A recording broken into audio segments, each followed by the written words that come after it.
안녕하세요. 마음쉼터 가족 여러분.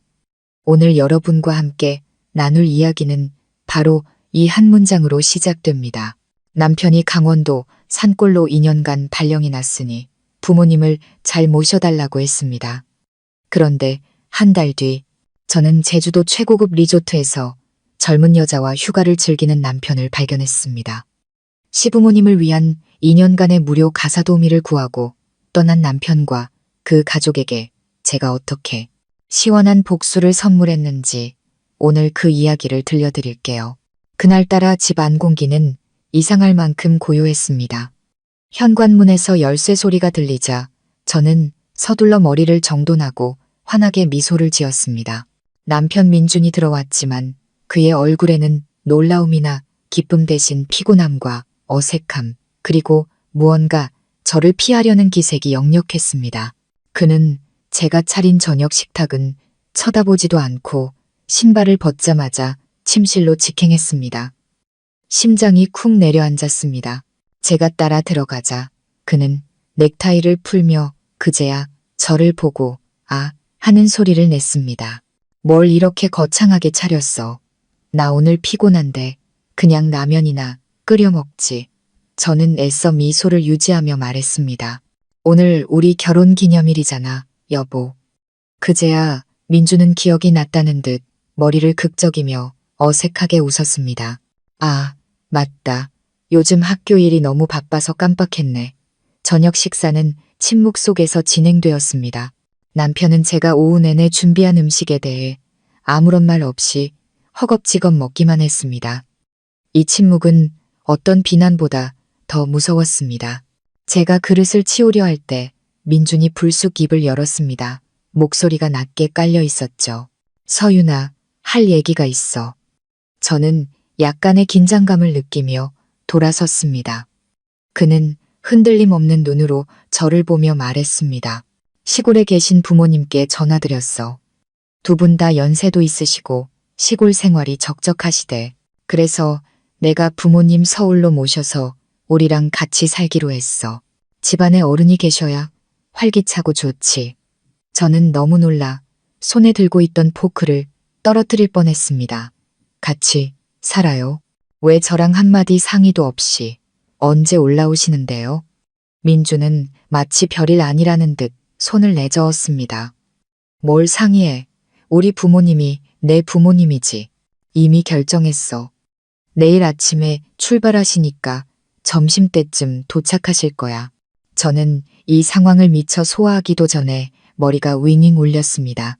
내일 아침이라니 왜 이렇게 갑작스럽게. 방도 준비해야 하고 장도 봐야 하는데 이 아파트는 방이 2개뿐인데 부모님은 어디서 주무시라고.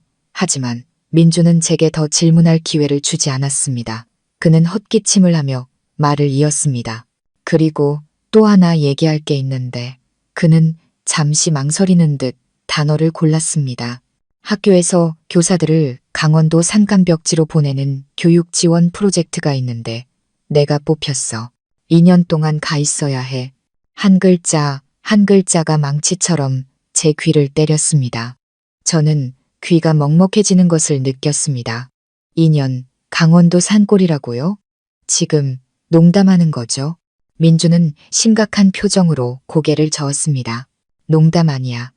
오늘 오후에 결정됐고 내일 아침에 바로 학교로 가서 출발해야 해. 두 번째 충격이 너무 빠르게 덮쳐와 숨을 쉴 수가 없었습니다. 저는 그를 보며 모든 상황을 연결 지으려 애썼습니다. 잠깐만요. 내일 아침에 부모님이 올라오시고 당신도 내일 아침에 떠난다고요? 그것도 2년이나. 저는 제 남편, 지난 3년간 사랑했던 그 남자를 바라보았습니다.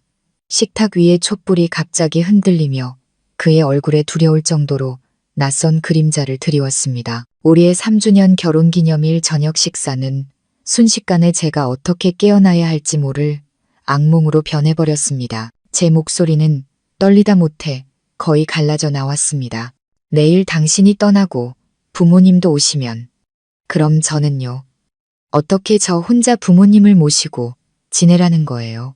저는 그가 이건 그냥 시험해 본 거라거나 어떻게든 연기할 방법을 찾아보겠다고 말해주길 바랐습니다. 하지만 민주는 미간을 찌푸렸습니다. 그의 얼굴엔 귀찮다는 기색이 역력했죠. 마치 제 불안이 아주 성가신 일이라는 듯이요. 그는 손을 내저으며 말했습니다. 뭐가 문제야? 남도 아니고 우리 부모님인데 뭐가 무서워? 내가 없으니 오히려 부모님이랑 같이 지내는 게 낫지. 네가 부모님 잘 모시고 있으면 나도 마음 편히 다녀올 수 있고. 그의 말 한마디 한마디가 제 얼굴에 차가운 얼음물을 끼얹는 것 같았습니다. 네가 부모님 잘 모시고 있으면 나도 마음 편하더라. 제 몸의 피가 차갑게 굳는 것 같았습니다. 아, 그런 거였구나. 그는 나를 걱정한 게 아니었다. 자신의 짐을 내려놓고 있었던 것이다. 자신이 멀리 떠나기 전 부모님을 돌봐줄 2년짜리 무료 가사 도우미를 구한 것이었다. 갑작스러운 강원도 산골 프로젝트라는 건 너무나 완벽하게 짜인 탈출극처럼 들렸습니다. 저는 남편을 바라보았습니다. 목이 메어 더 이상 아무 말도 할 수 없었습니다. 그날 밤 저는 한숨도 자지 못했습니다. 민주는 달랐습니다. 그는 눕자마자 잠이 들었고 심지어 희미한 코골이 소리까지 냈습니다. 어두운 밤에 울려 퍼지는 그의 규칙적인 코골이 소리가 어찌나 낯설고 잔인하게 들리던지요. 저는 그에게 등을 돌리고 누워 소리 없이 눈물을 흘렸습니다. 베개가 축축하게 젖어갔습니다. 이 아파트는 제 것입니다. 이 삶도 제 것이었습니다. 그런데 왜 하룻밤 사이에 그의 독단적인 결정들로 모든 것이 뒤집혀야만 했을까요? 새벽 5시 알람이 울리자 민주는 벌떡 일어났습니다. 그는 분주하게 짐을 챙기기 시작했습니다. 캐리어는 제가 모르는 사이 이미 준비되어 있었습니다. 그는 옷 몇 벌만 더 챙겨 넣었습니다. 마치 이 모든 것이 오래전부터 계획된 일인 것처럼요. 저는 일어나 앉아 동틀녘의 희미한 빛 속에서 그의 뒷모습을 멍하니 바라보았습니다. 마음이 텅 비어버렸습니다. 오전 7시 민준이 막 캐리어 지퍼를 잠갔을 때 초인종이 울렸습니다. 저는 깜짝 놀랐습니다. 부모님 벌써 오셨나? 제가 심장을 졸이며 문을 열었습니다. 문 밖에는 시어머니와 시아버지가 서 계셨습니다. 그들 뒤에는 크고 작은 보따리와 쌀자루 그리고 발이 묶인 토종닭 몇 마리까지 있었습니다. 시어머니는 저를 쳐다보지도 않고 집안을 훑어보았습니다. 민준도 캐리어를 끌고 나오며 다급한 목소리로 말했습니다. 아이고, 부모님, 왜 이렇게 일찍 오셨어요? 저 지금 막 가려던 참인데 너무 갑작스럽게 발령이 나서요. 시어머니는 아들을 힐끗 쳐다보며 약간 짜증 섞인 목소리로 말했습니다. 가긴 어딜 그렇게 급하게 가. 아무튼 조심해서 다녀와. 집안일은 서윤이가 다 알아서 할 테니. 그녀는 저를 새아가가 아닌 서윤이라고 불렀습니다. 거리감과 경멸이 가득 담긴 호칭이었죠. 시아버지는 말없이 짐을 들고 집 안으로 들어오셨습니다. 현관문 앞에서 순식간에 인수인계가 이루어졌습니다. 민주는 제 어깨를 한번 툭 쳤습니다. 아무런 감정 없는 가벼운 손길이었습니다. 집안일 잘 부탁한다. 나 갈게. 그는 제 눈을 똑바로 쳐다보지도 못하고 서둘러 캐리어를 끌고 엘리베이터 쪽으로 향했습니다. 단 한 번도 뒤돌아보지 않았습니다.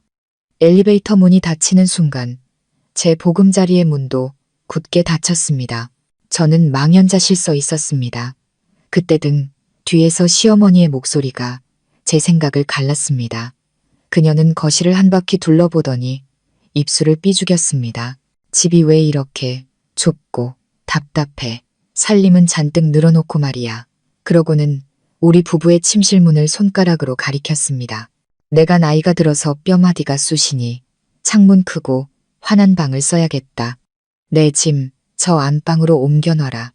저는 시어머니를 보며 할 말을 잃었습니다. 그녀의 말은 부탁이 아닌 명령이었습니다. 저는 더듬거리며 말했습니다. 어머니, 거기는 저희 부부 침실이고 제 물건들이. 시어머니는 제 말을 잘랐습니다. 방이 다 거기서 거기지. 너희 젊은 것들은 아무 데서나 자도 되지만 난 늙어서 조용하고 넓은 데가 필요해. 그럼 저기 코딱지만 한 방에서 자라고? 그녀는 제가 서재로 쓰려던 작은 방을 가리켰습니다. 시아버지는 처음부터 끝까지 한마디도 하지 않으셨습니다. 그는 묵묵히 짐 보따리들을 들고 제 안방으로 들어갔습니다. 마룻바닥에 짐을 내려놓는 쿵 소리가 마치 제 미래가 내동댕이 쳐지는 소리처럼 무겁게 들렸습니다. 벽에 걸린 우리 결혼 사진 속에서 저와 민주는 환하게 웃고 있었지만 그 모습이 너무나 비극적으로 보였습니다. 저는 입술을 굳게 깨물고 눈물을 삼켰습니다. 다른 선택의 여지가 없었습니다. 저는 묵묵히 창고방을 치우고 제 짐을 그곳으로 옮겼습니다. 겨우 2평 남짓한 공간에 싱글 침대 하나와 조립식 옷장을 겨우 들여놓았습니다.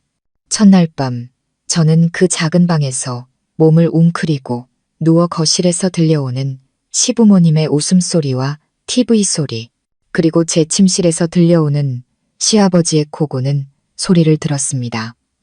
저는 마치 제 돈 주고 산 집에서 하숙하는 불청객이 된 것 같았습니다. 민준이 떠나자마자 시어머니는 군기를 잡기 시작했습니다.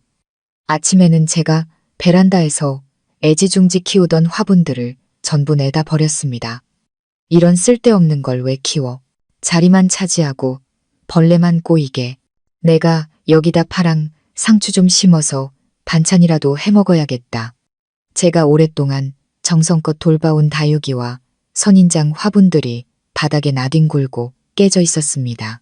저는 산산조각 난 화분을 주우며 제 마음도 저렇게 버려진 것 같아 가슴이 아팠습니다. 제가 처음 차린 저녁 식사에서 시어머니는 반찬을 몇 번 깨작거리더니 수저를 내려놓았습니다. 음식 솜씨가 왜 이 모양이야. 국은 싱겁고 생선은 짜고 서울 물가 비싸다더니 이렇게 맛없게 만드니 우리 민준이가 비쩍 마를 수밖에. 저는 아무 대꾸도 하지 못하고 고개를 숙인 채 밥을 넘겼습니다. 시아버지는 여전히 아무 말 없이 식사를 마치고 일어나셨습니다. 그 후의 날들은 진정한 지옥이었습니다. 제가 출근만 하면 시어머니는 시골에서 갓 상경한 친구들을 집으로 불러들였습니다. 20평 남짓한 제 아파트는 순식간에 시장 바닥으로 변했습니다. 시끄러운 웃음소리, 화투를 치며 내뱉는 거친 말들, 볼륨을 최대로 높인 TV 소리. 퇴근 후 녹초가 되어 집에 돌아오면 온 집안은 난장판이 되어 있었습니다. 바닥에는 해바라기 씨 껍질이 널려 있었죠. 시어머니는 저를 보고도 미안한 기색 하나 없이 오히려 큰 소리로 명령했습니다. 서윤이 왔냐? 이모님들 드시게 오렌지 주스 좀 갈아와라. 빨리빨리 움직여. 저는 낯선 얼굴들이 저를 쳐다보는 것을 느끼며 시어머니에게 말했습니다. 어머니, 저 방금 퇴근해서 너무 피곤해요. 그러자 그녀는 눈을 부라렸습니다. 피곤하긴 뭐가 피곤해. 밖으로만 놔둘 줄 알지. 시부모 공양하고 친구들 대접할 줄 모르는 며느리는 쓸모없어. 빨리 안 가? 저는 소리 없이 부엌으로 걸어갔습니다. 눈물이 핑 돌았습니다. 저는 이 집의 주인이었지만 이제는 남들 앞에서 구박받는 무급 가정부가 되어버렸습니다. 그날 밤 손님들이 민망한 표정으로 돌아간 후 시어머니는 제게 전쟁터를 치우라고 시켰습니다. 자신은 소파에 앉아 TV를 보며 손가락질을 해댔죠. 저기 더 닦아. 더럽잖아. 쓰레기는 왜 안 치워? 저의 자랑이자 안식처였던 20평 아파트는 이제 감옥이나 다름없었습니다. 그 후로도 숨막히는 날들이 계속되었습니다. 낮에는 회사에서 업무 스트레스에 시달리고 밤에는 시어머니의 끝없는 요구를 들어주며 집안일을 해야 했습니다. 숨 쉴 틈조차 없었습니다. 민준에게 시어머니가 친구들을 데려와 힘들다고 문자를 보냈지만 그는 읽고도 답이 없었습니다. 전화를 걸어도 받지 않았습니다. 일주일쯤 지났을까 시어머니 친구들과의 시끄러운 저녁 식사를 마치고 설거지를 하고 있는데 전화벨이 울렸습니다. 민준이었습니다. 심장이 반가움과 서러움으로 세차게 뛰었습니다. 저는 앞치마에 손을 닦고 베란다 구석으로 달려가 전화를 받았습니다. 작은 위로라도 받고 싶었습니다. 손에 거품이 묻어 있어 스피커폰으로 통화했습니다. 여보세요, 자기야. 수화기 너머에서는 지지직거리는 소리와 함께 민준의 피곤한 목소리가 들렸습니다. 서윤아, 여기 신호가 너무 약해서 집에는 별일 없나 전화해봤어. 그의 목소리를 듣자 그동안 쌓였던 서름이 한꺼번에 터져 나왔습니다. 저는 울음을 터뜨렸습니다. 여보, 나 너무 힘들어. 어머니가 우리 안방을 차지해서 나는 창고방에서 자. 매일 친구분들 데려와서 너무 시끄럽고 나 정말 못 견디겠어. 라임. 제 말이 채 끝나기도 전에 수화기 너머 민준의 목소리가 갑자기 짜증스럽게 변했습니다. 너 지금 무슨 소리 하는 거야? 신호가 약해서 잘 안 들리는데 내가 말했잖아. 부모님께 양보 좀 하라고. 어른들은 잠귀가 어두우시니 내가 아무 방이나 쓰면 되잖아. 넌 이 집 며느리니까 좀 철 좀 들어. 저는 할 말을 잃었습니다. 그는 잘 들리지도 않으면서 저를 나무라고 있었습니다. 제 편을 들어주지 않았습니다.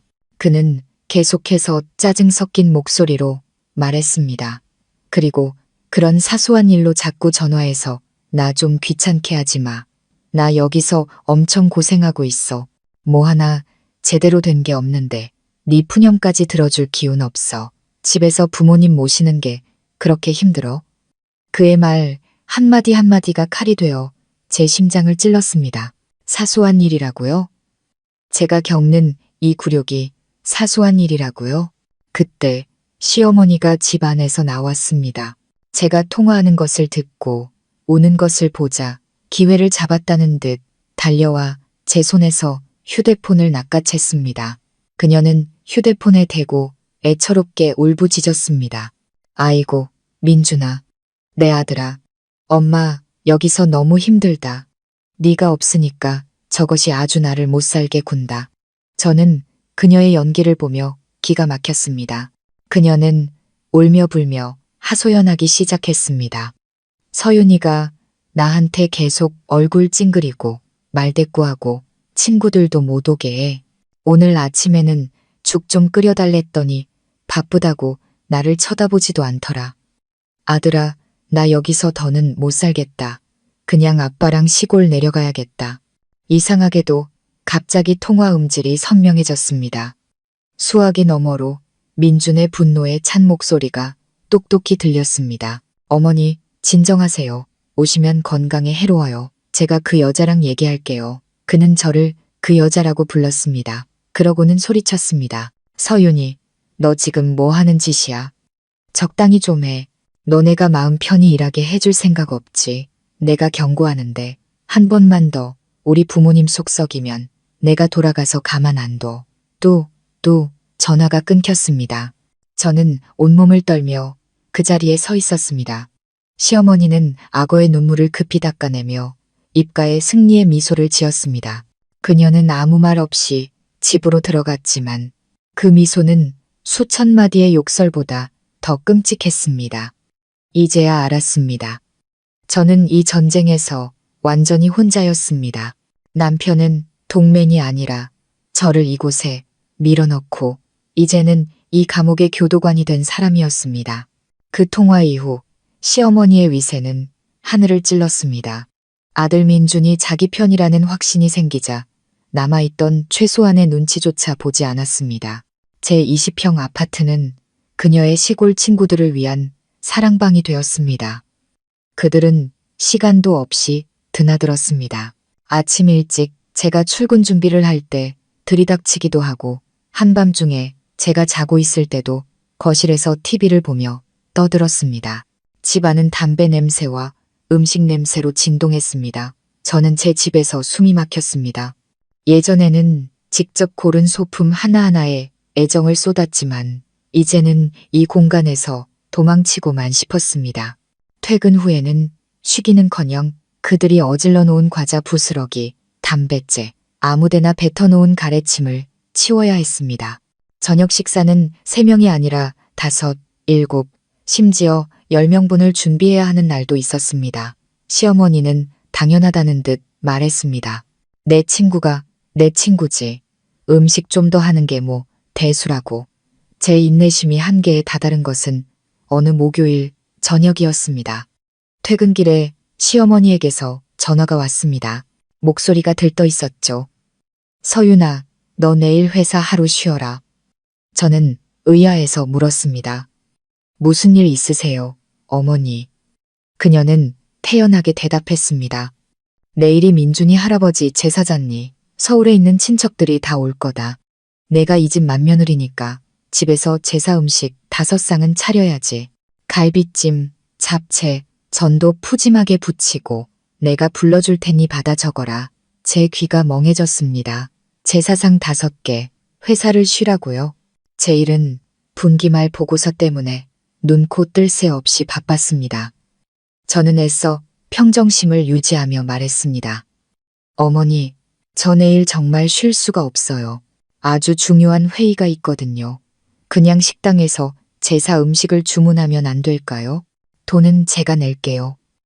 제 말이 끝나자마자 시어머니는 전화기 너머로 고함을 질렀습니다.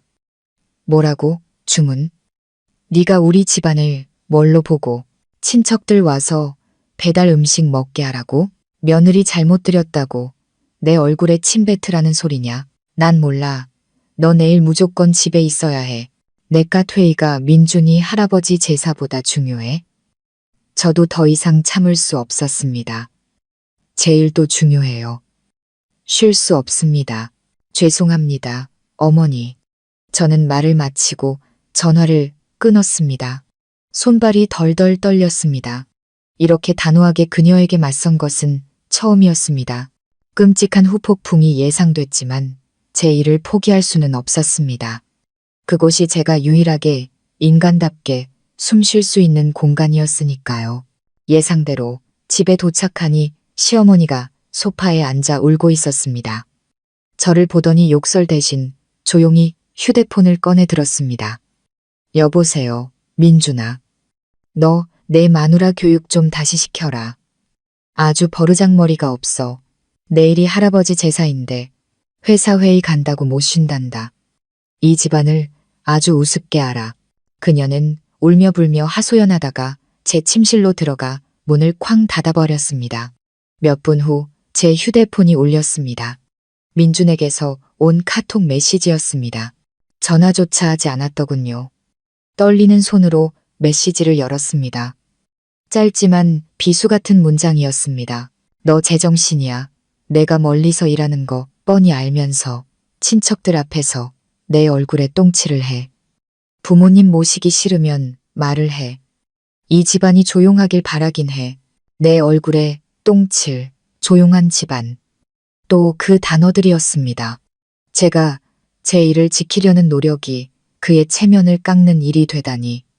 저는 메시지를 멍하니 바라보았습니다. 눈물이 주르륵 흘렀습니다.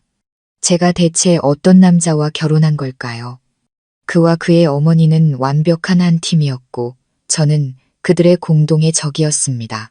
굳게 닫힌 침실문 너머에서 시어머니는 아마 아들에게 온갖 이야기를 덧붙이고 있겠죠.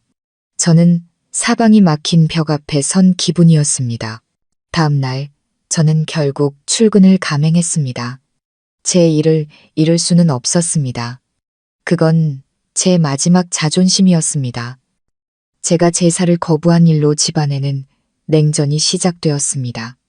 시어머니는 제게 말 한마디 걸지 않고 저를 투명 인간 취급했습니다. 식사도 시아버지와 둘이서만 하고 음식은 일부러 남겨 제가 치우게 했습니다. 차라리 욕설보다 이 침묵이 낫다고 생각했습니다. 하지만 그건 제 착각이었습니다. 이 침묵은 더 잔인한 공격을 위한 준비 과정일 뿐이었습니다. 냉전이 일주일쯤 계속되던 어느 아침, 제가 출근 준비를 하고 있는데 시어머니가 문을 막아섰습니다. 그녀는 차가운 얼굴로 손을 내밀었습니다. 멈춰봐. 시장 갈 돈이 다 떨어졌다. 저는 그녀가 화해하려는 줄 알고 안도했습니다. 네, 지난주에 20만 원 드렸는데 벌써 다 쓰셨어요? 얼마나 더 드릴까요? 시어머니는 코웃음을 쳤습니다. 20만 원. 이 서울에서 어른 셋에 매일 드나드는 내 친구들까지 먹이는데 그 돈으로 될 것 같아? 이번 달 전기세, 수도세도 너희가 온종일 집에 있으니 2배로 나왔어. 계산해봤는데 이제부터 하루에 50만 원씩 내놔. 저는 제 귀를 의심했습니다. 네, 얼마라고요? 하루에 50만 원. 귀 먹었어? 한 달이면 500만 원이야. 그럼 우리가 굶어 죽으라는 거냐? 저는 경악했습니다. 제 월급은 300만 원이었습니다. 어떻게 한 달에 500만 원을 드릴 수 있겠어요? 그녀는 시장값을 달라는 게 아니었습니다. 저를 벼랑 끝으로 몰아가고 있었습니다. 제가 회사를 그만두게 하거나 제 비상금을 모두 털어내려는 속셈이었죠. 저는 차분히 설명했습니다. 어머니, 제가 하루에 50만 원이 어디 있어요? 제 월급은 한 달에 300만 원이에요. 식비랑 공과금은 제가 다 낼게요. 하지만 하루에 드릴 수 있는 건 10만 원이 전부예요. 그것만 해도 한 달이면 제 월급이랑 같아요. 하지만 시어머니는 제 타협을 받아들일 생각이 없었습니다. 그녀는 제가 자신을 모욕이라도 한 듯 날뛰기 시작했습니다. 10만 원, 네가 날 거지로 알아? 시부모가 그 정도밖에 안 돼? 그럴 줄 알았어. 너 딴 주머니 차지? 민준이 없으니까 딴 놈 만나려고 돈 모으는 거지. 이 발칙한 것. 그녀는 온갖 저속한 말로 저를 모욕하기 시작했습니다. 저는 그 뻔뻔한 모함에 충격을 받아 몸이 굳어버렸습니다. 제가 어찌할 바를 모르고 서 있는데 그녀가 저를 거칠게 밀치고 제가 머무는 창고방으로 돌진했습니다. 그녀는 제 허름한 조립식 옷장을 뒤엎었습니다. 옷가지들이 사방으로 흩어졌습니다. 그녀는 작은 서랍에 손을 뻗어 제가 가장 깊숙이 숨겨둔 붉은색 벨벳 상자를 꺼냈습니다. 그것은 제 결혼 예물이었습니다. 그녀가 상자를 열자 안에는 저희 엄마가 결혼식 날 제게 주신 유일한 선물인 순금 목걸이가 놓여 있었습니다. 그것은 제게 무엇과도 바꿀 수 없는 소중한 유품이었습니다. 저는 겁에 질려 달려들었습니다. 어머니, 뭐 하시는 거예요? 돌려주세요. 하지만 시어머니가 더 빨랐습니다. 그녀는 목걸이를 손에 꽉 쥐고 승리에 찬 목소리로 말했습니다. 아하, 여기다 돈을 숨겨놨구나. 이것도 몇백만 원은 되겠네. 그녀는 저를 쳐다보지도 않고 목걸이를 자신의 펑퍼짐한 몸빼바지 주머니에 쑤셔 넣었습니다. 이건 내가 가져간다. 석 달치 식비 미리 낸 셈쳐. 알아서 돈 더 마련해와. 안 그러면 민준이한테 전화해서 내 버르장머리를 고쳐놓으라고 할 테니까. 말을 마친 그녀는 턱을 치켜들고 거실로 나가 TV를 켰습니다. 어질러진 방에 저 혼자 남겨두고서요. 저는 차가운 바닥에 주저앉았습니다. 얼굴을 감싸 쥐자 눈물이 쏟아졌습니다. 그들은 제 집을 빼앗고 저를 모욕하더니 이제는 제 가장 소중한 유품까지 강탈해 갔습니다. 이것은 더 이상 평범한 고부 갈등이 아니었습니다. 이것은 조직적인 약탈이었고 제 남편은 그 약탈의 길을 열어준 공범이었습니다. 저는 아침이면 기계처럼 출근하고 저녁이면 기계처럼 돌아와 청소하고 요리하며 그 좁고 습한 창고방으로 기어 들어갔습니다. 시어머니의 횡포와 시아버지의 무서운 침묵에 갇혀 저는 세상과 고립된 기분이었습니다. 민준에게 더 자주 전화를 걸었습니다. 그가 그리워서라기보다는 여전히 남편이라 믿는 사람에게서 작은 위로라도 얻고 싶었기 때문입니다. 하지만 그는 거의 전화를 받지 않았습니다. 그가 다시 전화할 때는 항상 시부모님이 잠든 깊은 밤이었습니다. 저는 애원하듯 말했습니다. 여보, 우리 영상통화하면 안 될까? 보고 싶어. 하지만 그는 매번 서둘러 거절했습니다. 아, 서윤아. 여기 신호가 너무 약해서 영상통화는 바로 끊겨. 그리고 학교에서 몰래 쓰는 거라 안 돼. 이해 좀 해줘. 전화기 속 그의 목소리는 항상 다급했고 지지직거리는 소음 때문에 알아듣기 힘들었습니다. 그런데 이상한 점은 그가 전화할 때마다 산에서 부는 바람 소리 같지 않은 이상한 소리가 들린다는 것이었습니다. 규칙적으로 쏴 하는 소리. 한 번은 제가 파도 소리를 들었다고 확신했습니다. 저는 순진하게 물었습니다. 자기 있는 곳에 바다 있어? 그는 말을 더듬으며 웃었습니다. 무슨 소리야? 강원도 산골의 바다가 어딨어? 계곡 바람 소리겠지. 나 끊어야겠다. 누가 온다.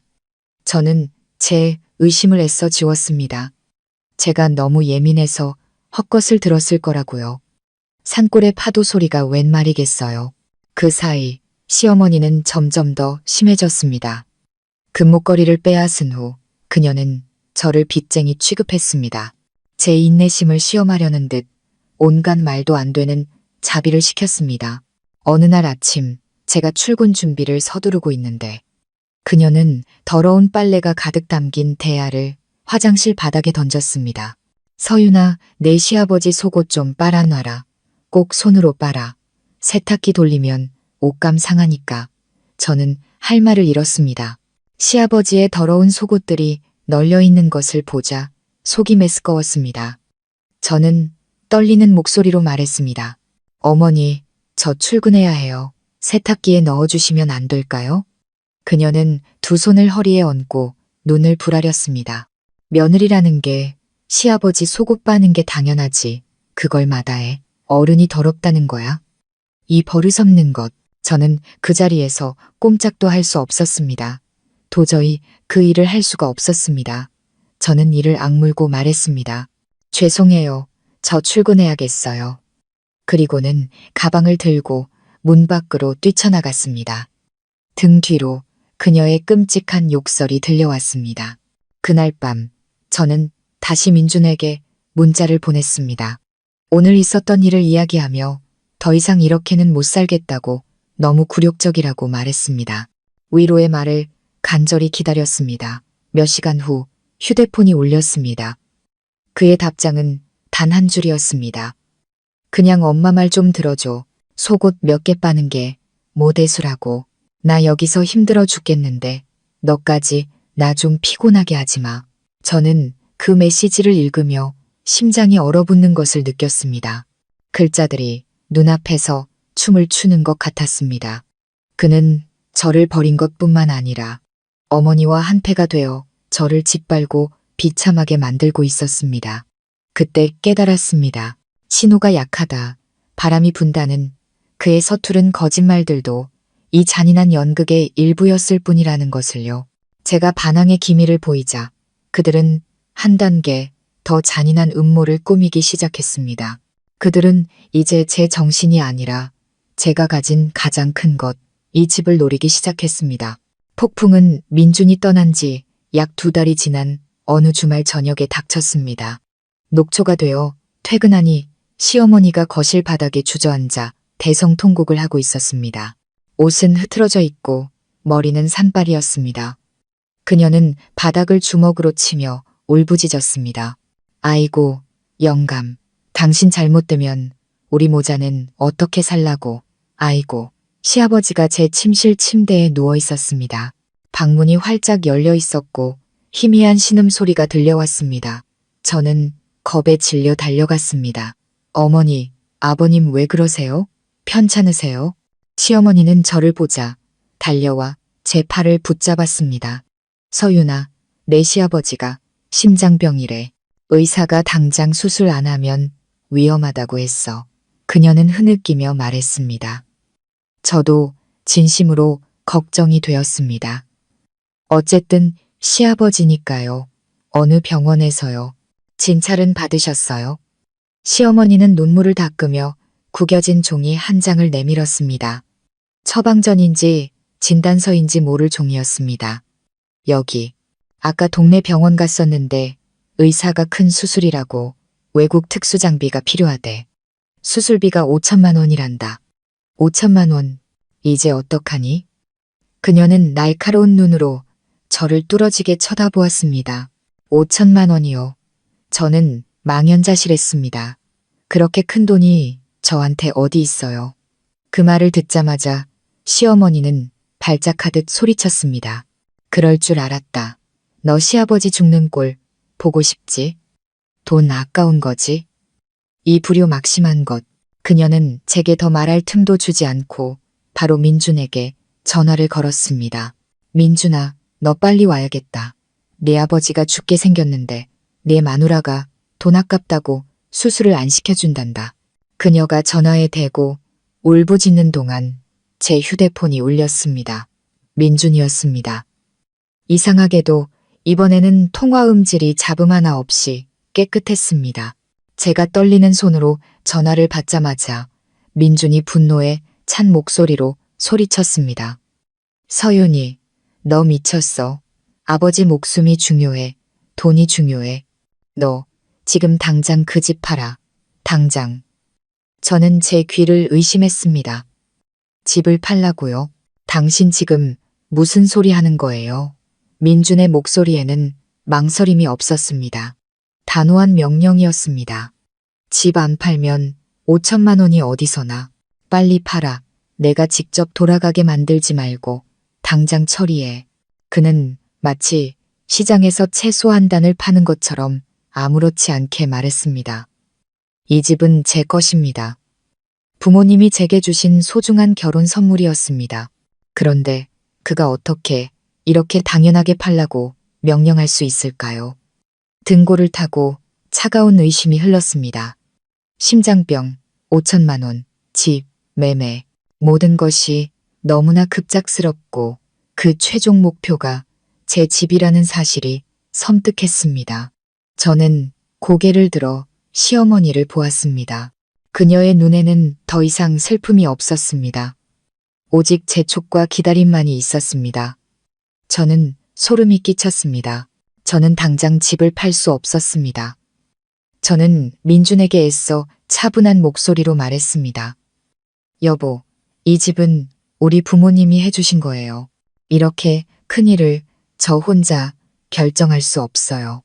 부모님께 여쭤볼 시간을 주세요. 일단 제 비상금으로 500만 원 먼저 드릴 테니 이걸로 급한 병원비부터 하세요. 수화기 너머에서 잠시 침묵이 흘렀습니다. 그러더니 민준이 으르렁거렸습니다. 마음대로 해.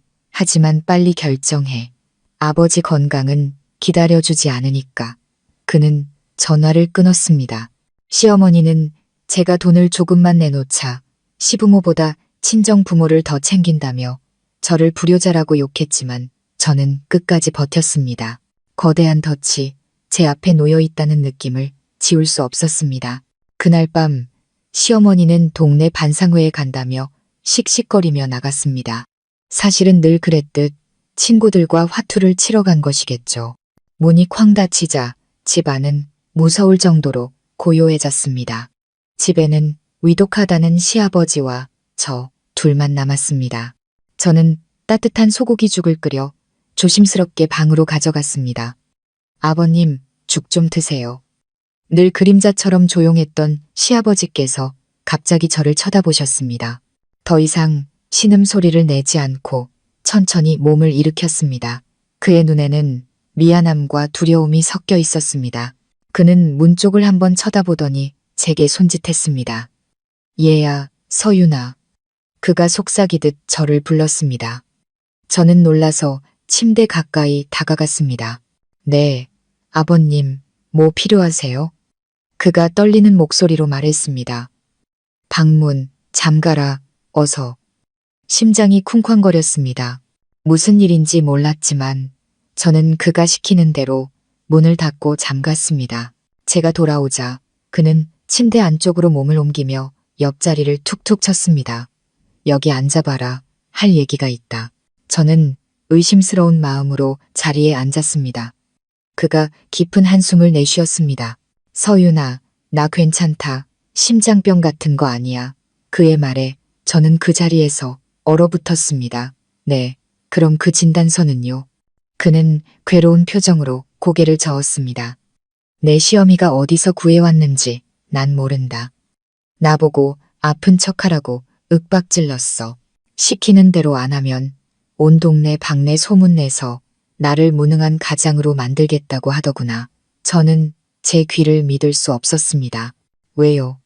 왜 어머니랑 민준 씨가 그런 짓을? 그가 고개를 숙였습니다. 민준이 때문이다.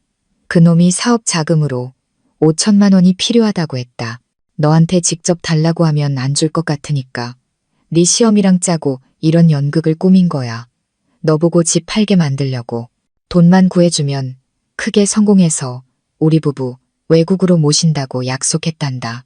내 시어미가 그 말을 철석같이 믿고 이런 짓을 벌인 거고 그의 말 한마디 한마디가 천둥처럼 제 머리를 때렸습니다. 사기였습니다. 그들은 저를 상대로 사기극을 벌이고 있었습니다. 제 남편이 제 어머니와 공모해서 제 유일한 재산을 빼앗으려 했다니. 외국이라니. 강원도 산골에서 교사로 일하는 사람이 무슨 큰 사업이며 외국은 또 무슨 소리란 말인가. 모든 것이 앞뒤가 맞지 않았습니다. 시아버지가 갑자기 제 손을 잡았습니다. 그의 손은 앙상하고 떨리고 있었습니다. 서윤아, 내가 말했다고는 절대 말하면 안 된다. 내 시어미가 알면 날 죽이려 들 거야. 내가 보니 이건 너무 비겁한 짓이다. 그 집은 내 부모님이 해주신 건데 어떻게 너를 이렇게 속이냐.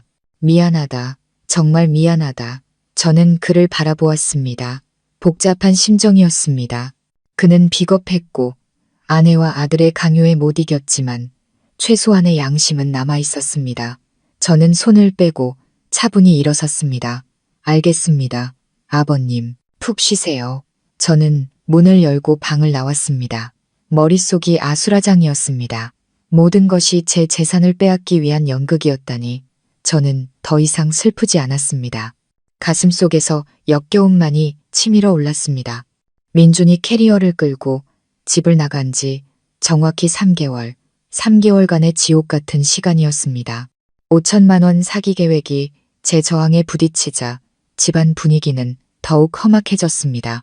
시어머니는 제가 경계하기 시작했다는 것을 알고 더 이상 소리 지르며 욕하지 않았습니다. 대신 더 교묘하고 악랄한 방식으로 저를 괴롭혔습니다. 일부러 집을 더럽히고 제가 퇴근할 시간에 맞춰 친구들을 불러 저를 하녀처럼 부렸습니다. 그녀는 제가 지쳐서 스스로 무너지기를, 이 집을 포기하고 도망가기를 바랐습니다. 저는 이를 악물고 버텼습니다. 이 집은 제 것이었고 그들에게 빼앗길 수 없었습니다. 그날은 제 생일이었습니다. 제 인생 28년 중 가장 비참한 생일이었죠. 아무에게도 말하지 않았습니다. 부모님께 걱정을 끼쳐드리기 싫었습니다. 그저 오늘 하루가 빨리 지나가기만을 바랐습니다. 퇴근길에 저는 제과점에 들러 제가 가장 좋아하는 작은 치즈케이크를 샀습니다. 제 자신에게 작은 위로를 주고 싶었습니다. 저는 시어머니 눈에 띄지 않기를 바라며 조심스럽게 케이크 상자를 들고 집에 들어왔습니다. 하지만 저는 틀렸습니다. 제가 식탁에 케이크를 올려놓고 초를 꽂으려는데 시어머니가 방에서 나왔습니다. 그녀는 케이크 상자를 보더니 얼굴을 굳혔습니다. 또 뭘 사와서 처먹으려고. 저는 깜짝 놀라 작은 목소리로 대답했습니다. 오늘 제 생일이라서요. 시어머니는 코웃음을 쳤습니다. 생일, 집에 아픈 사람이 누워있고 돈도 없는데 생일 처먹을 정신이 있어. 그녀는 아픈 사람이라는 말을 강조하며 저의 불효를 상기시켰습니다. 그러고는 말없이 다가와 케이크 상자를 집어들었습니다. 제가 반응하기도 전에 그녀는 부엌 구석에 있는 음식물 쓰레기통으로 향했습니다. 그리고는 제 눈앞에서 케이크를 거꾸로 뒤집어 더러운 쓰레기통 안으로 던져버렸습니다. 부드러운 치즈케이크가 과일 껍질과 비닐봉지에 지시겨졌습니다.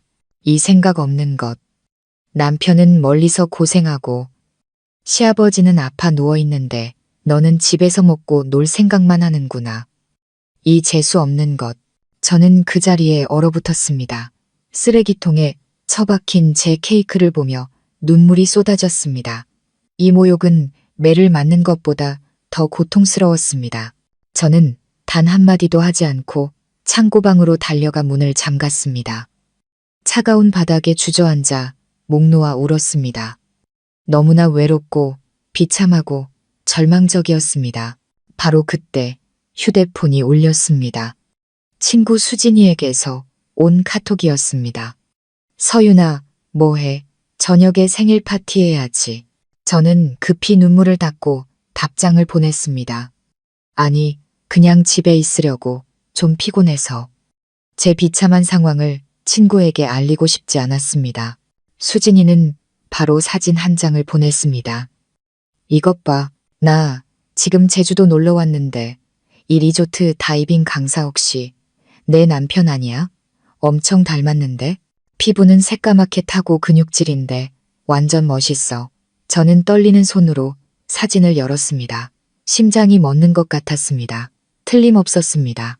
더 까맣게 타고 더 건강해 보이고 제가 한 번도 본 적 없는 환한 미소를 짓고 있었지만 그건 분명 민준이었습니다. 그는 몸에 딱 붙는 다이빙 수트를 입고 눈부신 백사장 위에 서 있었습니다. 그리고 그의 옆에는 비키니를 입은 젊고 아름다운 여자가 그의 허리를 감싸 안고 있었습니다. 그녀는 그의 어깨에 다정하게 머리를 기대고 있었죠. 제주도 다이빙 강사. 저는 전화기 너머로 들려오던 이상한 소리들을 떠올렸습니다. 파도 소리, 시아버지의 말을 떠올렸습니다. 사업 자금이 필요하다. 외국으로 모시겠다. 모든 조각이 맞춰졌습니다. 그의 2년간의 강원도 산골 프로젝트. 그의 산골은 바로 이 천국 같은 섬, 햇살 가득한 해변이었던 것입니다. 그리고 그가 함께 있어야 할 사람은 제가 아니었습니다. 저는 차가운 창고방 바닥에 주저앉아 있었습니다. 옆에는 제 생일 케이크가 지식여진 채 놓여있는 쓰레기통이 있었습니다. 제 울음은 멈췄습니다. 슬픔이 가셔서가 아니라 너무 큰 충격에 눈물이 말라버렸기 때문입니다. 저는 휴대폰 화면을 뚫어지게 쳐다보았습니다. 수진이가 보낸 사진은 제 어둡고 습한 방 안에서 선명하게 빛나고 있었습니다. 그건 분명 민준이었습니다. 더 까맣게 타고 더 다부져 보였지만 틀림없었습니다. 그리고 저 환한 미소, 자신감 넘치고 행복해 보이는 저 미소는 제가 지난 몇 년간 그에게서 보지 못했던 것이었습니다. 그는 눈부신 백사장 위에 서 있었고 그 뒤로는 푸른 바다가 펼쳐져 있었습니다. 그리고 저 여자, 섹시한 비키니를 입은 저 젊고 아름다운 여자는 그의 어깨에 편안하게 머리를 기대고 있었습니다. 제가 매일 밤 잡던 그의 손은 그녀의 잘록한 허리를 완벽하게 감싸고 있었습니다. 강원도 산골, 2년 프로젝트, 약한 신호, 계곡 바람 소리. 제가 애써 믿으려 했던 서투른 거짓말들이 눈앞에 선명하게 떠올랐습니다. 전화기 너머로 들었던 파도 소리는 헛것이 아니었습니다. 그것은 그가 제대로 숨기려 하지도 않았던 잔인한 진실이었습니다. 그는 제가 너무나 어리석고 순종적이어서 아무것도 눈치채지 못할 거라고 믿었던 것입니다. 시아버지의 말이 떠올랐습니다. 사업 자금 5천만 원이 필요하다. 외국으로 모시겠다. 이것이 그의 큰 사업이었을까요? 이 천국 같은 섬이 그의 외국이었을까요? 제 남편, 제가 늘 믿었던 체육교사 민주는 톤이라는 이름의 다이빙 강사가 되어 있었습니다. 그리고 저 여자는 누구일까요? 저는 떨리는 손으로 수진이에게 답장을 보냈습니다. 수진아, 확실해. 혹시 잘못 본 거 아니야? 다른 사진 있으면 더 보내줘. 몇 초 후 수진이는 10초짜리 짧은 동영상을 보내왔습니다. 그것은 제 마지막 희망을 산산조각 냈습니다. 영상 속에서 민주는 그 여자와 웃으며 무언가 이야기하고 있었습니다. 그의 웃음소리는 경쾌하고 상쾌했습니다. 그는 몸을 숙여 그녀의 머리카락에 가볍게 입을 맞췄습니다. 철썩이는 파도 소리, 근처 바에서 흘러나오는 신나는 음악 소리. 이곳은 명백히 최고급 리조트였습니다. 저는 휴대폰을 껐습니다. 분노와 배신감이 저를 무서울 정도로 냉정하게 만들었습니다. 쓰레기통에 처박힌 생일 케이크는 더 이상 저를 비참하게 만들지 않았습니다. 이 좁은 창고 방도 더 이상 답답하지 않았습니다. 저는 끝없는 공허함과 차가움을 느꼈습니다. 제가 사랑했던 남자, 남편이라 불렀던 그 사람은 조직적으로 저를 속였습니다. 그는 단순히 바람을 피운 것이 아니었습니다. 그는 완벽한 연극을 꾸며 그의 친부모를 이용해 저를 지옥으로 밀어넣고 자신은 다른 여자와 천국을 즐기고 있었던 것입니다. 이 순간부터 그는 더 이상 그가 아니었습니다. 그는 그냥 민준이라는 타인이었습니다. 저는 일어섰습니다. 울지 않았습니다. 창고방을 나와 태연하게 욕실로 들어가 세수를 했습니다. 거울 속 제 모습은 눈이 퉁퉁 붓고 얼굴은 창백했습니다. 안 돼. 무너질 수 없어. 이 진실이 어디까지 뻗어 있는지 내 눈으로 직접 확인해야 해. 5성급 리조트에서 근무하는 산골 교사라니 정말 기가 막힌 아이러니였습니다. 저는 수진이가 보낸 사진과 영상을 비밀 폴더에 저장하고 대화 기록을 깨끗이 지웠습니다. 그날 밤 저는 뜬 눈으로 밤을 새웠습니다. 그는 얼마나 오랫동안 나를 속여온 걸까? 저 여자는 누구일까?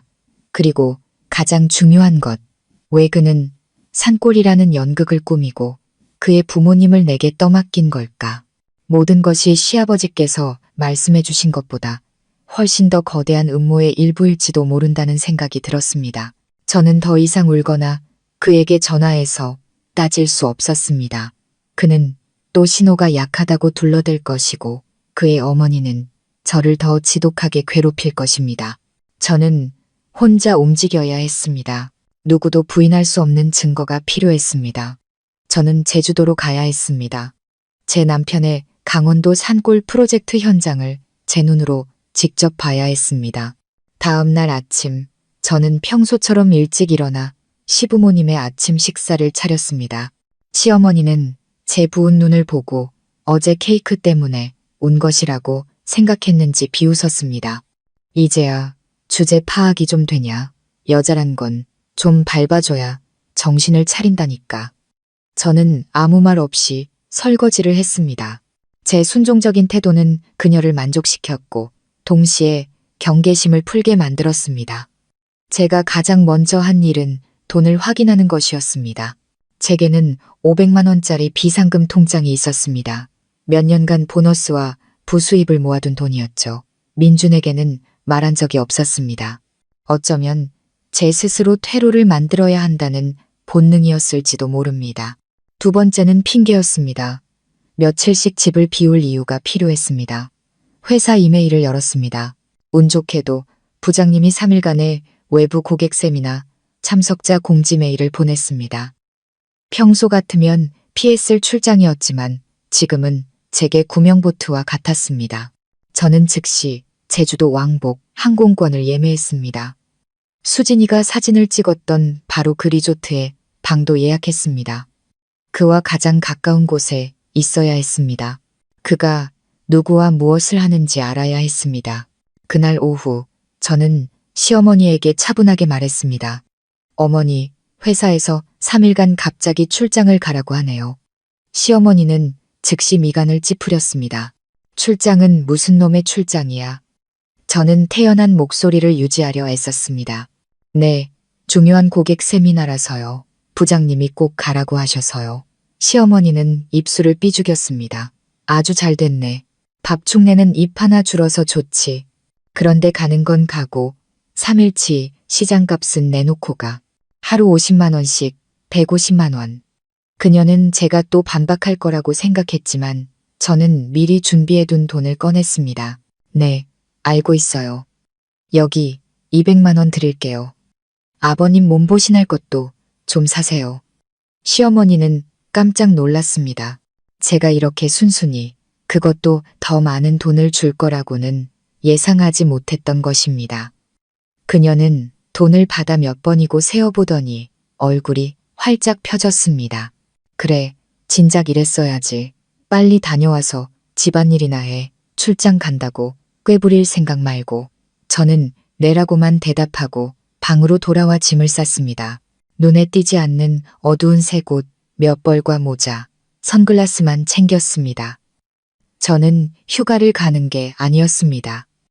저는 전쟁터로 가는 것이었습니다. 제주 공항에 내리자 눈부신 햇살과 짭짤한 바다 공기가 저를 맞았습니다. 저는 작은 캐리어를 끌고 택시를 잡아 바로 리조트로 향했습니다.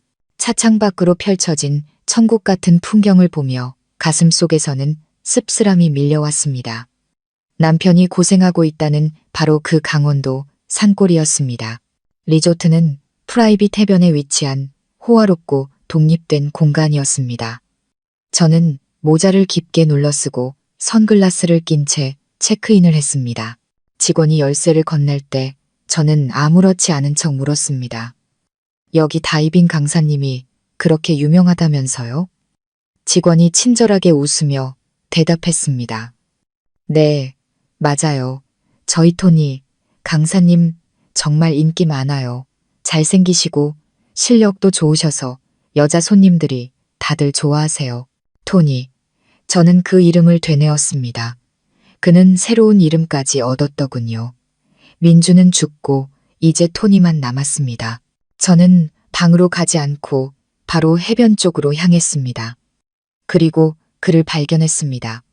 그는 백사장에서 다이빙 수트를 입고 있는 관광객 그룹을 지휘하고 있었습니다. 상의를 탈의한 채 수영복 바지만 입은 그의 피부는 구릿빛으로 빛났고 몸은 단단한 근육질이었습니다. 그는 자신감 넘치고 건강하고 완전히 낯선 사람이었습니다.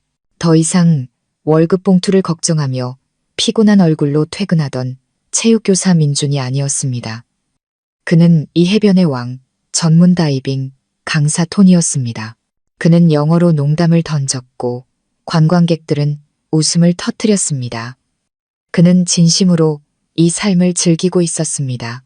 저는 야자수 뒤 가장 구석진 곳에 자리를 잡고 그를 관찰했습니다. 오후 내내 저는 그가 여자 손님들에게 친절하게 다이빙을 가르쳐주고 보트에 오르는 것을 도와주고 매력적으로 웃는 모습을 지켜보았습니다. 그는 단순히 저를 속인 것이 아니었습니다. 그는 제가 전혀 모르는 또 다른 삶, 이중 생활을 하고 있었습니다. 강원도 산골 프로젝트, 약한 신호, 모든 것은 그가 원하는 삶을 마음껏 살기 위한 완벽한 위장이었습니다. 그리고 저와 그의 부모님은 그가 방해받지 않도록 그 위장막을 지켜주는 파수꾼이었던 것입니다. 목구멍까지 분노가 치밀어 올랐습니다. 큰 사업, 외국, 모든 것이 바로 여기였습니다. 그는 제 어리석음과 사랑을 발판 삼아 사업을 하고 있었던 것입니다. 해가 질 무렵 마지막 손님들이 떠나자 그가 피곤한 듯 기지개를 켰습니다. 그때 밭쪽에서 한 여자가 걸어왔습니다. 순백의 드레스를 입고 긴 머리를 늘어뜨린 저보다 젊고 아름다운 여자였습니다. 그녀가 건네는 물을 받아든 그의 얼굴에 수진이의 사진 속에서 봤던 그 환한 미소가 떠올랐습니다. 그는 그녀의 뺨에 흘러내린 머리카락을 부드럽게 넘겨주었습니다. 조금의 망설임도 없는 아주 능숙한 몸짓이었습니다. 그들은 노을이 지는 해변에 서서 완벽한 한 쌍의 연인처럼 보였습니다. 그리고 저는 야자수 그늘 아래서 유령처럼 그들의 행복을 지켜보고 있었습니다. 그 여자는 사진 속 바로 그 여자, 남편의 내연녀였습니다. 그들은 해변에서 가장 고급스러운 VIP 전용 레스토랑으로 향했습니다. 제 테이블에서 불과 몇 미터 떨어진 곳을 지나갈 때 심장이 멎는 것 같았습니다. 다행히 그들은 저를 알아보지 못했습니다. 저는 여자의 목소리를 얼핏 들었습니다. 오늘 힘들었죠? 자기가 좋아하는 랍스터 시켜놨어요. 집에서는 제가 끓여주는 된장찌개만 먹던 교사일이 힘들다고 늘 불평하던 남편 민준이 이제 5성급 레스토랑에서 랍스터를 먹고 있었습니다. 이 잔인한 대조에 헛웃음이 나왔습니다. 나중에 직원을 통해 알게 된 사실이지만 그 여자는 이 리조트의 지배인이었습니다. 아니, 정확히는 이 리조트 체인을 소유한 그룹 회장님의 외동딸이었습니다. 민준. 아니, 토니는 단순한 다이빙 강사가 아니라 그 회장 딸의 남자친구였습니다. 모두가 그들을 선남선녀 커플로 알고 있었습니다. 그제야 모든 것을 깨달았습니다. 그는 단순한 불륜이 아니라 인생 역전을 계획하고 있었습니다. 그는 거대한 월척을 낚은 것이었습니다. 그는 큰 사업을 준비하는 것이 아니라 재벌가의 부마가 될 준비를 하고 있었습니다. 그리고 저는 그의 시골뜨기 아내는 그가 치워버려야 할 유일한 장애물이었던 것입니다. 2년의 강원도 프로젝트는 출장 기간이 아니었습니다. 그것은 그가 이혼을 마무리하고 새로운 관계를 공식화하기 위해 저와 자기 자신에게 부여한 시간이었습니다. 그의 계획은 너무나 완벽했습니다. 저는 바의 어두운 구석에 앉아 레스토랑 안에 그들을 바라보았습니다. 그는 랍스터 껍질을 정성스럽게 발라 그녀의 접시에 놓아주었습니다. 3년의 결혼 생활 동안 그는 단 한 번도 제게 새우 껍질조차 까준 적이 없었습니다. 집에서는 해산물을 싫어한다고 말했었죠. 지난 몇 달간의 육체적 고통과 정신적 굴욕감은 온데간데 없이 사라졌습니다. 대신 차갑고 공허한 감정만이 남았습니다. 더 이상 눈물도 나지 않았습니다. 식사를 마친 그들이 해변을 산책하려는 듯 일어섰습니다. 이제 더 이상 숨어 있을 수만은 없었습니다. 저는 심호흡을 하고 어둠 속에서 걸어 나왔습니다. 그들이 제 앞으로 다가왔을 때 저는 이상할 만큼 차분한 목소리로 말했습니다. 민준 씨, 강원도 산골 프로젝트는 언제 끝나나요? 민준의 발걸음이 그 자리에 멎었습니다. 그의 얼굴에서 미소가 굳어버렸습니다. 그가 들고 있던 와인잔이 바닥에 떨어져 쨍하는 소리와 함께 산산조각 났습니다. 붉은 와인이 여자의 하얀 드레스에 튀었습니다. 그녀가 놀라 저와 민준을 번갈아 쳐다보았습니다. 토니, 왜 그래요? 이분은 누구예요? 민준은 그녀에게 대답하지 않고 천천히 제게로 고개를 돌렸습니다. 그의 얼굴은 핏기 하나 없이 새하얗게 질려 있었습니다. 몇 분 전에 자신감 넘치던 다이빙 강사 토니는 사라지고 당황과 분노에 찬 제 남편 민준이 서 있었습니다. 서윤아, 네가 왜 여기에? 그는 거의 들리지 않는 목소리로 말했습니다. 저는 대답 대신 그의 눈을 똑바로 쳐다보았습니다. 제 눈빛은 밤바다보다 더 차가웠을 겁니다. 여자가 다시 물었습니다. 토니, 이분이 누구냐고요? 저는 더 이상 빙빙 돌릴 필요가 없다고 생각했습니다. 저는 그녀를 똑바로 쳐다보며 또렷하게 말했습니다. 저는 이 사람의 아내예요. 토니가 아니라 민준이요. 제 남편입니다. 아내와 남편이라는 단어에 그녀의 얼굴이 굳어졌습니다. 그녀가 민준을 쳐다보며 물었습니다. 당신 결혼했었어요? 그제야 정신을 차린 민준은 당황한 기색을 감추고 짜증 섞인 얼굴로 제게 소리쳤습니다. 당신 미쳤어? 그는 제 팔을 거칠게 잡아 끌었습니다. 조용한 데 가서 얘기해. 여기서 소란 피우지 말고. 그는 저를 불빛이 닿지 않는 어두운 해변으로 끌고 갔습니다. 그리고 제 손을 거칠게 뿌리쳤습니다. 나 감시한 거야. 여기까지 와서 내 앞길을 망쳐? 저는 그의 행동에 그를 더 이상 남편으로 부를 수 없음을 확신했습니다. 저는 한 걸음 물러서며 비웃었습니다. 당신 앞길, 강원도 산골 생활이 아주 좋은가 봐. 파도 소리, 랍스터, 아름다운 회장님 따님까지. 제 비아냥에 그는 모든 것이 끝났음을 직감한 듯 더 이상 연기하지 않았습니다. 그는 거친 숨을 내쉬며 말했습니다. 그래, 나 바람 폈다. 어쩔 건데. 그는 너무나 뻔뻔하고 잔인하게 인정했습니다. 왜요?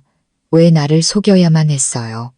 왜 강원도에 간다고 거짓말하고 부모님을 우리 집에 보내서 나를 괴롭혔냐고요. 그가 미친 듯이 웃기 시작했습니다. 소름 끼치는 웃음소리였습니다. 괴롭혔다고? 네가 참 순진하구나, 서윤아. 내가 우리 부모님을 너랑 살게 하고 싶었을 것 같아? 그는 제게 다가와 귓가에 속삭였습니다. 그 목소리에는 아기가 가득했습니다. 나는 그 집이 필요했어. 아까 그 여자, 유라 아버지께서 이 그룹 회장님이야. 곧 한국에 돌아오시는데 그분께 드릴 그럴듯한 선물이 필요했거든. 저는 그 자리에서 얼어붙었습니다. 심장이 멎는 것 같았습니다. 선물이라고요? 제 집을, 부모님이 제게 주신 그 집을요? 그는 미래의 장인에게 잘 보이기 위한 선물로 제 집을 원했던 것입니다. 그는 자신의 완벽한 계획을 자랑스럽게 털어놓았습니다. 그는 유라를 만난 지 1년이 다 되어가고 평범한 제 삶에 염증을 느끼고 있었다고 했습니다. 그는 재벌 딸을 낳은 후 인생 역전의 기회를 잡았다고 생각했지만 빈손으로 이혼할 수는 없었습니다. 그래서 그의 어머니와 함께 이 연극을 꾸민 것입니다.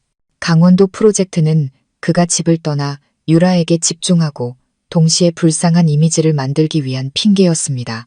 그리고 시어머니를 저희 집에 보낸 것은 계획의 핵심이었습니다. 내 생각에 우리 엄마가 그 좁은 아파트에서 살고 싶어 하셨을 것 같아. 아니, 엄마는 임무를 띠고 가신 거야.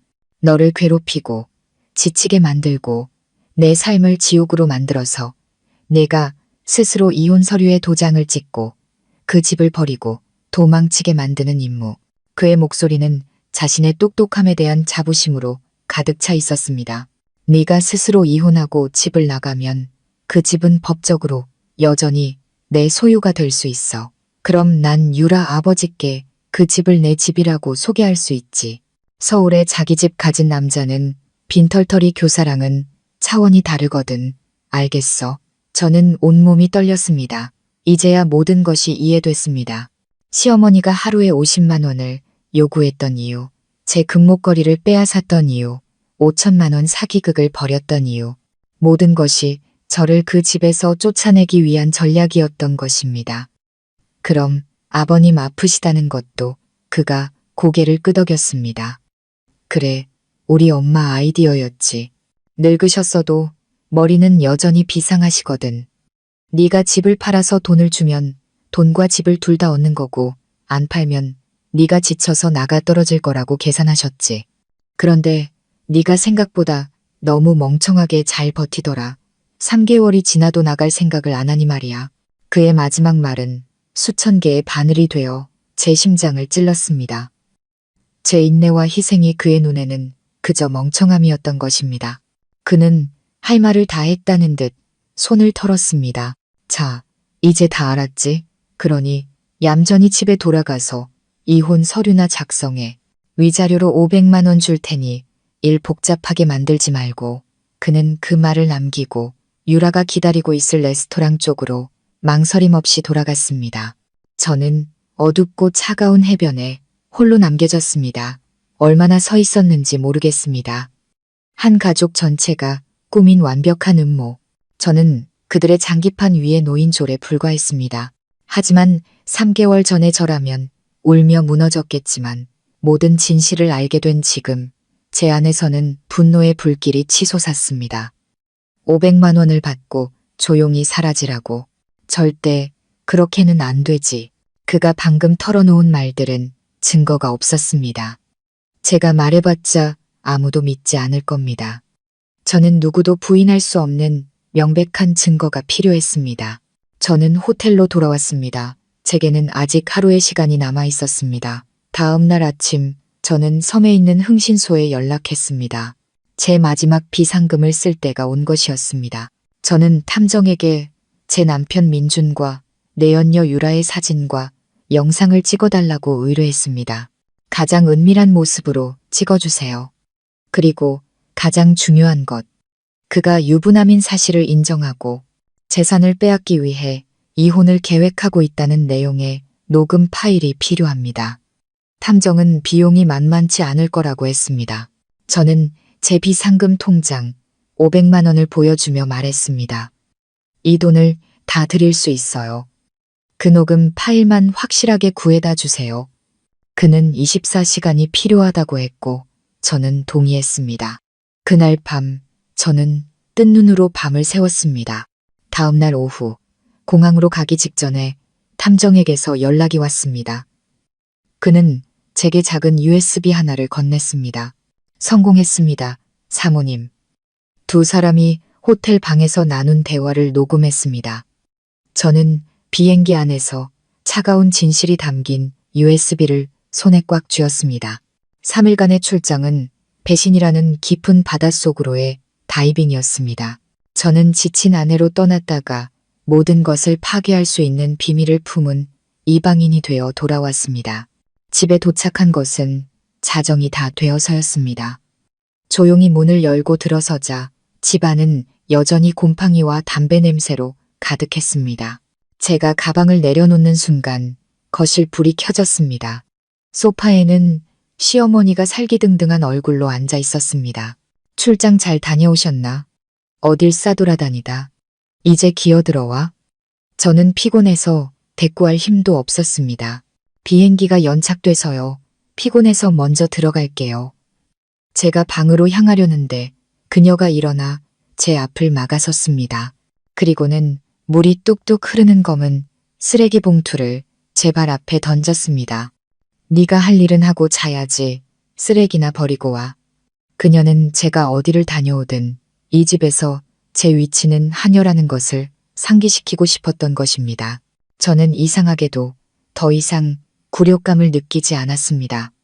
오히려 그녀가 불쌍하게 느껴졌습니다. 자신의 아들이 꾸민 강원도 프로젝트의 진실을 제가 전부 알아챘다는 사실도 모른 채 의기양양해 있는 모습이 말입니다. 저는 말없이 쓰레기 봉투를 들고 나가 버렸습니다. 제 침착한 태도에 오히려 시어머니가 당황한 듯 했습니다. 제가 돌아왔을 때도 그녀는 소파에 앉아 혼잣말로 저를 욕하고 있었습니다. 그녀는 몰랐습니다. 제 눈에는 그녀와 그녀의 아들, 그리고 그들의 썩어빠진 음모가 방금 제가 버린 쓰레기 봉투와 다를 바 없다는 것을요. 그 후 며칠간 저는 그림자처럼 살았습니다. 겉으로는 여전히 순종적인 며느리였지만 뒤에서는 비밀리에 움직였습니다. 가장 먼저 변호사를 찾아갔습니다. 친구 수진이가 소개해준 여성 변호사였습니다. 저는 그녀에게 모든 것을 털어놓고 USB를 건넸습니다. 변호사는 제 이야기를 듣고 가장 중요한 것을 확인했습니다. 이 집 결혼 전에 서윤 씨 부모님께서 사주신 거죠? 서윤 씨 단독 명의고요. 제가 그렇다고 하자 그녀는 안도의 한숨을 내쉬었습니다. 다행이네요. 그건 서윤 씨 고유 재산이라 법적으로는 안전합니다. 하지만 집을 팔게 하려고 사기극을 꾸민 것은 명백한 범죄예요. 절대 어떤 서류에도 사인하시면 안 됩니다. 그녀의 말은 제게 큰 힘이 되었습니다. 두 번째로 저는 민준과 저의 공동 명의로 된 2천만 원짜리 적금 통장을 떠올렸습니다. 결혼 후 3년간 모은 돈이었습니다. 다음 날 아침 저는 은행으로 달려가 그 돈을 모두 인출해서 제 어머니 명의의 새 통장으로 옮겼습니다. 사기꾼에게 단 1원도 줄 수 없었습니다. 이제 모든 준비가 끝났습니다. 저는 더 이상 조용히 당하고만 있지 않을 것입니다. 그가 제주도라는 천국에서 편히 쉬도록 내버려 둘 수 없었습니다. 그와 그의 가족 모두가 감당할 수 없을 만큼 거대한 폭탄을 터뜨려야 했습니다. 어느 날 오후 저는 일부러 그릇을 깨뜨렸습니다.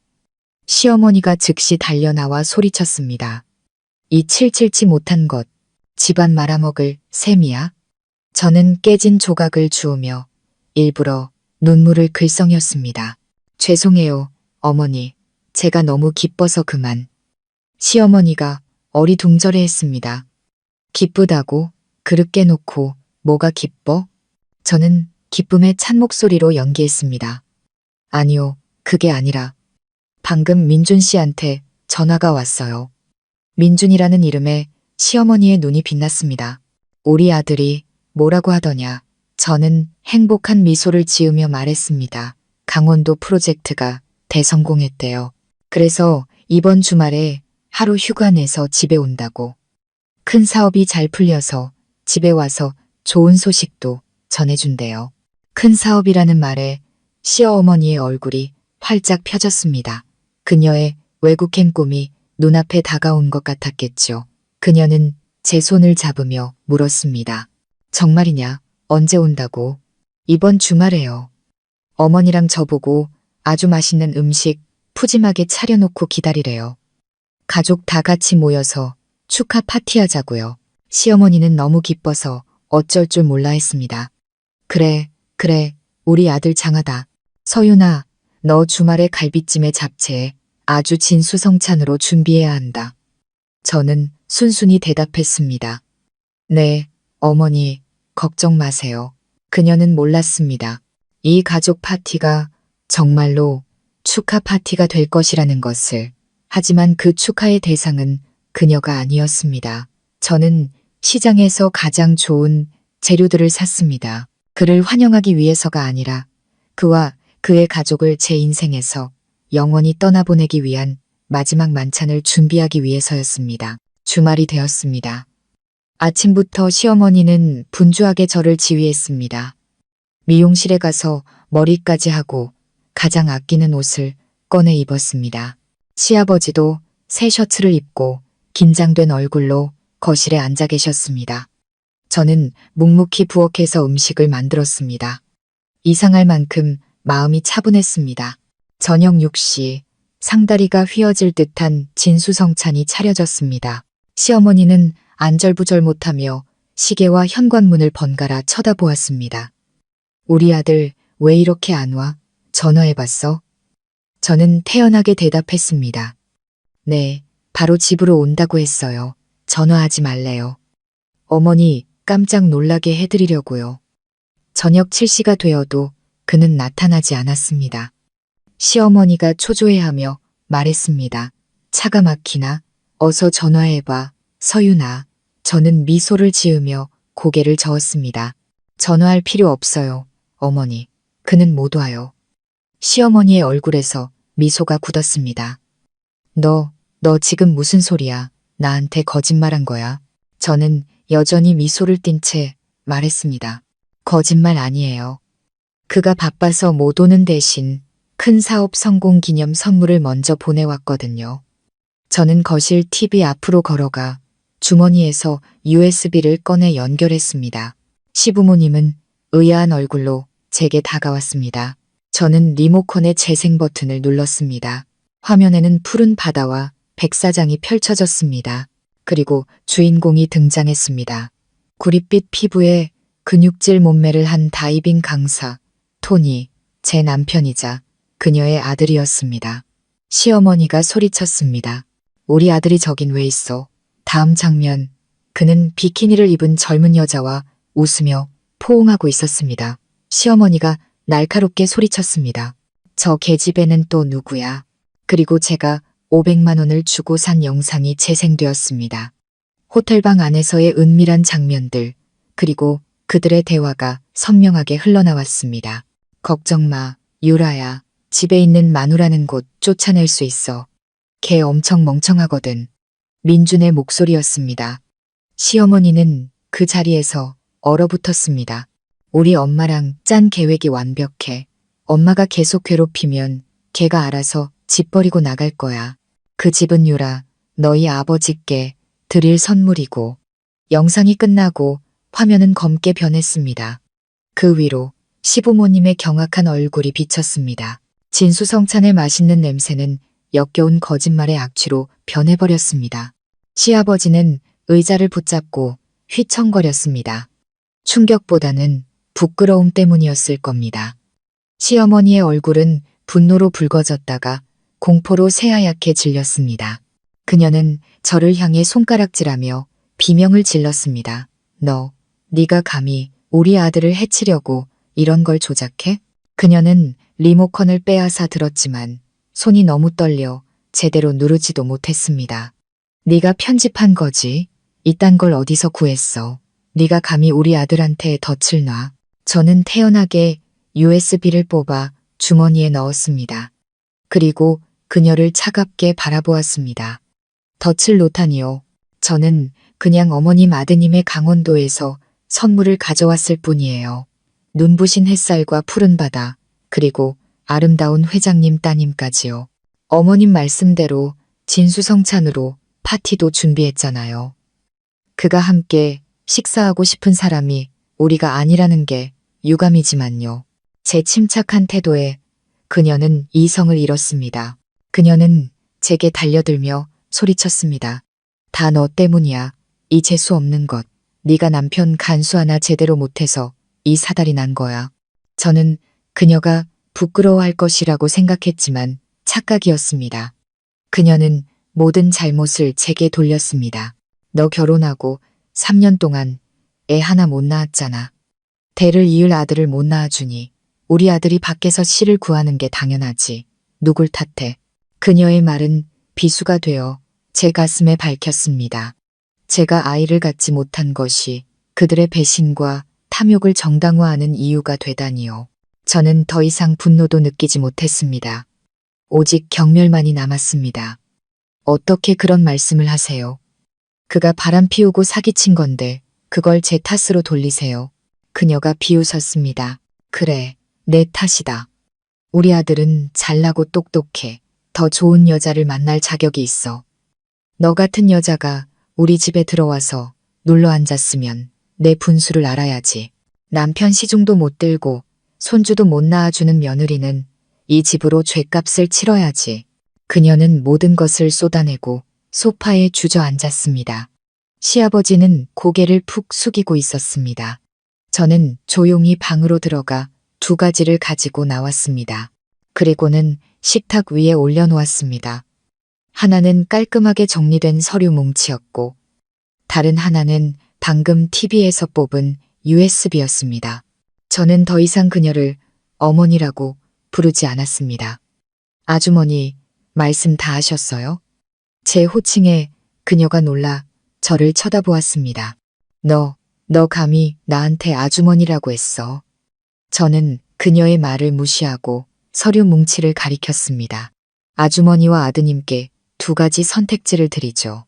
첫 번째, 여기 제가 서명한 이혼 합의서가 있습니다. 아주머니와 아저씨는 오늘 밤 당장 짐 싸서 시골로 내려가세요. 그녀가 비웃었습니다. 네가 뭔데 날 쫓아내. 저는 그녀의 말을 잘랐습니다. 이 집은 제 명의로 된 혼전 재산입니다. 법이 저를 보호하죠. 아드님이 여기에 서명하면 저는 그에게서 단 1원도 받지 않겠습니다. 그가 말한 위자료 500만 원도 필요 없어요. 조용히 떠나주면 이 일은 여기서 끝입니다. 아드님은 원하던 대로 재벌가 사위가 될 수 있겠죠. 아직 그럴 능력이 남아있다면요. 그녀의 얼굴색이 변했습니다. 제가 500만 원 이야기까지 아는 것에 충격을 받은 듯 했습니다. 그녀가 망설이는 사이 저는 2번째 선택지를 제시했습니다. 저는 USB를 들어보였습니다. 2번째 선택지, 아주머니가 여기서 버티시겠다면 저는 이 USB의 복사본을 유라씨, 아버지, 그 그룹 회장님께 보내겠습니다. 쨍그랑 시아버지가 찻잔을 떨어뜨렸습니다. 시어머니의 얼굴은 새하얗게 질렸습니다. 저는 말을 이었습니다. 아주 멋진 편지와 함께요. 미래의 사위 토니가 사실은 유부남 민준이며 아내의 재산을 빼앗기 위해 자기 친어머니까지 동원의 사기극을 벌였다고 전부 다 알려드릴 겁니다. 과연 회장님께서 사기꾼 집안을 사돈으로 맞이하고 싶어 하실까요? 아드님의 부막꿈, 아주머니의 외국행 꿈, 모든 것이 물거품이 되겠죠. 아니면 사기죄로 감옥에 갈 수도 있겠네요. 증거는 충분하니까요. 그만해. 시어머니가 비명을 질렀습니다. 그녀는 완전히 무너졌습니다. 그녀는 더 이상 기세등등한 시어머니가 아니었습니다. 그녀는 저를 경멸이 아닌 애원의 눈빛으로 쳐다보았습니다. 저는 한 걸음 물러서며 말했습니다. 선택하세요. 조용히 떠나서 아들의 마지막 체면이라도 지켜주든가 아니면 제가 이 USB를 보내든가 5분 드리겠습니다. 시아버지가 먼저 움직였습니다. 그는 조용히 일어나 그들이 3개월간 차지했던 제 안방으로 들어가 짐을 싸기 시작했습니다. 시어머니는 그 모습을 보고 모든 것이 끝났음을 깨달았습니다. 그녀는 저를 불타는 눈으로 쏘아보았지만 아무 말도 하지 못하고 방으로 들어갔습니다. 그들은 올 때처럼 갈 때도 허둥지둥 짐을 쌌습니다. 닭과 쌀 대신 낡은 옷과 산산조각 난 꿈, 그리고 치욕을 가득 채워서요. 그들은 제가 마음을 바꿀까봐, 5분이 지나버릴까봐 두려워했습니다. 15분 후 그들은 현관문 앞에 짐과 함께 서 있었습니다. 시어머니는 식탁 위에 이혼 합의서를 낚아채듯 집어들어 주머니에 쑤셔 넣었습니다. 너 약속 지켜. 저는 차갑게 말했습니다. 아드님이 서명하고 제 인생에서 사라지면요. 하지만 다른 꿍꿍이가 있다면 그녀는 몸을 떨며 아무 말 없이 남편과 함께 엘리베이터로 사라졌습니다. 집 안에는 정적이 흘렀습니다. 3개월 만에 처음으로 이 집은 온전히 제 것이 되었습니다. 그때 전화벨이 울렸습니다. 모르는 번호였지만 누군지 알 수 있었습니다. 저의 강원도 교사였습니다. 저는 스피커폰으로 전화를 받았습니다. 서윤이, 너 미쳤어. 감히 나한테 이래. 죽고 싶어? 그의 분노에 찬 고함이 터져 나왔습니다. 저는 그가 소리치는 동안 조용히 베란다로 나가 밤바람을 맞았습니다. 그가 잠잠해졌을 때 저는 차분하게 물었습니다. 소리는 다 질렀어요? 제 평온함에 그는 더욱 격분했습니다. 너 원하는 게 뭐야? 돈이야. 얼마면 돼? 저는 비웃었습니다. 더러운 돈은 필요 없어요. 내 집과 내 평화만 돌려주면 돼요. 이혼 합의서는 어머님이 가져갔으니 거기에 서명이나 하세요. 그가 협박하듯 소리쳤습니다. 네가 감히 유라 아버지께 그 영상을 보내면 내가 너 가만 안 둬. 저는 눈을 감고 시원한 바람을 즐겼습니다. 협박이 아니라 선택지를 주는 거예요. 서명하든가 아니면 당신이 그토록 원하던 인생 역전의 기회를 영원히 잃든가. 수화기 너머로 그가 무언가 꿀꺽 삼키는 소리가 들렸습니다. 그리고 전화는 끊겼습니다. 저는 오랫동안 베란다에 서 있었습니다. 그리고는 집 안으로 들어와 그들이 머물렀던 안방의 모든 것을 치우기 시작했습니다. 침대 시트, 베개, 이불을 전부 걷어 큰 봉투에 담았습니다. 다음 날 아침 저는 그것들을 모두 태워버릴 것입니다. 그들의 흔적을 단 하나도 남기고 싶지 않았습니다. 벽에 걸린 결혼사진도 조용히 내려 벽을 향해 뒤집어 놓았습니다. 이제 과거는 묻어야 할 시간이었습니다. 다음 주 저는 속달 우편으로 소포 하나를 받았습니다. 안에는 그의 서명이 담긴 이혼 합의서가 들어 있었습니다. 사과도 변명도 없이 차가운 서명 하나로 우리의 3년간의 결혼과 3개월간의 악몽은 끝이 났습니다. 그 USB는 결혼사진과 함께 옷장 깊숙한 곳에 넣어두었습니다. 복수하고 싶었던 것이 아니라 제 자신을 지키고 싶었을 뿐이니까요. 하지만 인과응보는 제가 원하지 않아도 그들을 찾아갔습니다. 나중에 수진이를 통해 들은 소식에 따르면 민준의 큰 사업은 처참하게 실패했다고 합니다. 회장님은 바보가 아니었고 유라 씨 역시 자기 아내를 잔인하게 속인 남자를 받아줄 만큼 어리석지 않았습니다. 민준은 직장에서 쫓겨나고 애인에게도 차였습니다. 부마의 꿈은 산산조각 났습니다. 시어머니의 외국행 꿈도 시골의 낡은 집에서 동네 사람들의 손가락질과 함께 영원히 멈췄을 것입니다. 저는 그 소식을 듣고도 아무런 감흥이 없었습니다. 그저 평온했습니다. 그들은 스스로 그 길을 선택했고 스스로의 행복을 파괴한 것이니까요. 저는 그 아파트를 팔고 더 작지만 조용한 동네에 새로운 보금자리를 마련했습니다.